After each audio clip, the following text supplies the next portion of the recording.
Hey everyone, it's Richard Metalfan here, bringing you guys a brand new 2022 album review. And as you can see below the title, today we're going to be talking about the new album from the band Ghost entitled Impera, which is out now through Loma Vista Records. Now, Ghost, I'm pretty sure I don't really need to go much into detail with these guys. I'm pretty sure all of you have heard of them. Been around since 2006. They're a rock metal band from Linköping, Sweden.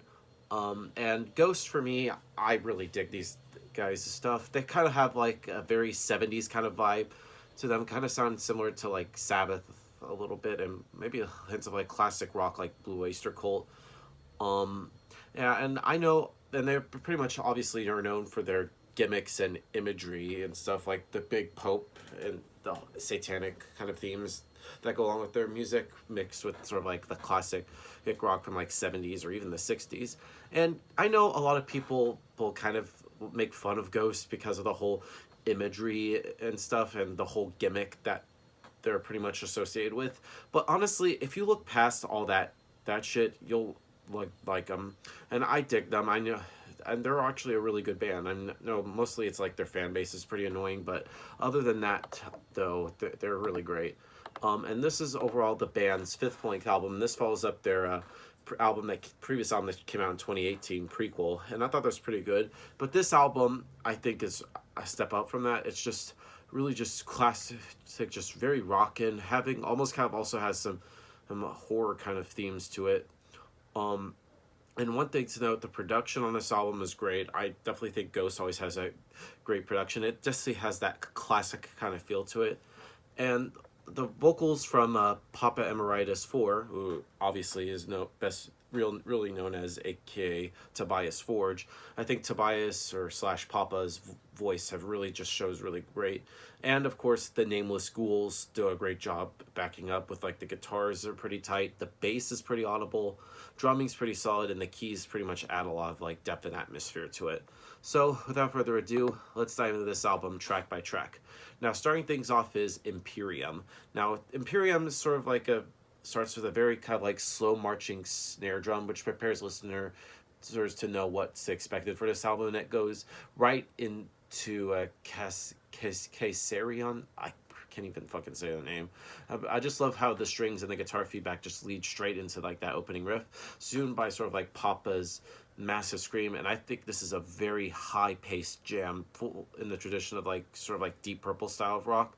Now Caesarion is named after the pharaoh of Egypt and son of Cleopatra, and it sort of like depicts the rise and of his kingdom and sort of like almost hints of his fall in a way. And I think it's a really great song.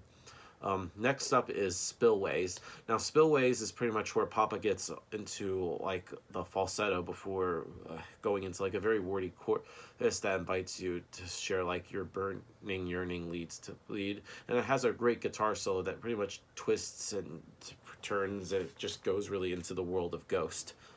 Um, Next up is Call Me Little Sunshine.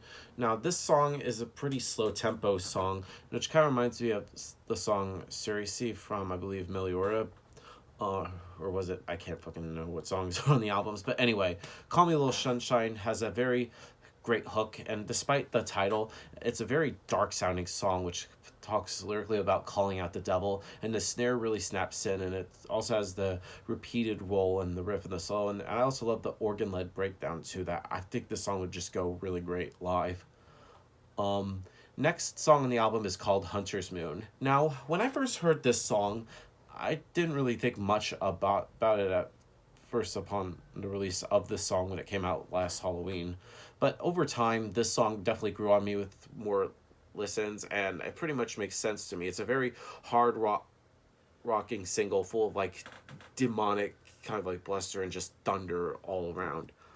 Um, Next up is Watcher in the Sky. Now, this song has the meanest riff on the entire album, and it has another great hook and some screeching guitars. And there's some gang vocals in the bridge, and the drums sound really enormous before a great guitar harmony that comes in that makes you just want to hum when you first hear it. In terms of like the empire building, I feel like Ghost had pretty much built the first half of this album with just some huge hooks and moments that'll just, I don't know, just makes you go insane. Anyway, then kicking off side 2, we get to the song called Dominion. Now, Dominion is a little synth-based instrumental, which kind of sounds like very futuristic, a little bit. And it serves as like an intro, which goes into the next song called 20s. Now, there's like starts off with a very horn and orchestral arrangement, and this song just goes hard.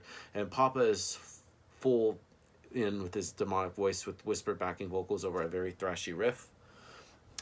Next song on the album is called Darkness at the Heart of My Love. Now, those who believe ghosts are known for their dark ballads are often a highlight. Now, this song pretty much continues the tradition with their best work, probably, in my opinion, since He Is.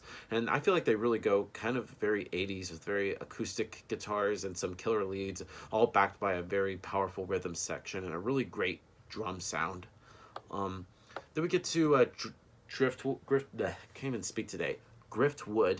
Now, this song has a really cool riff and a really sick bass line that goes along with it, and a very kind of poppy, almost kind of like chorus in a way.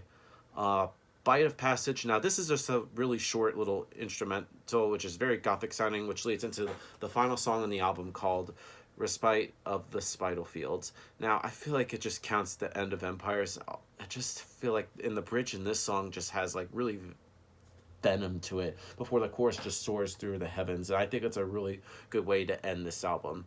Now, overall, Impera by Ghost, another great album in their discography. I've pretty much well worth the 4-year wait from prequel to Impera.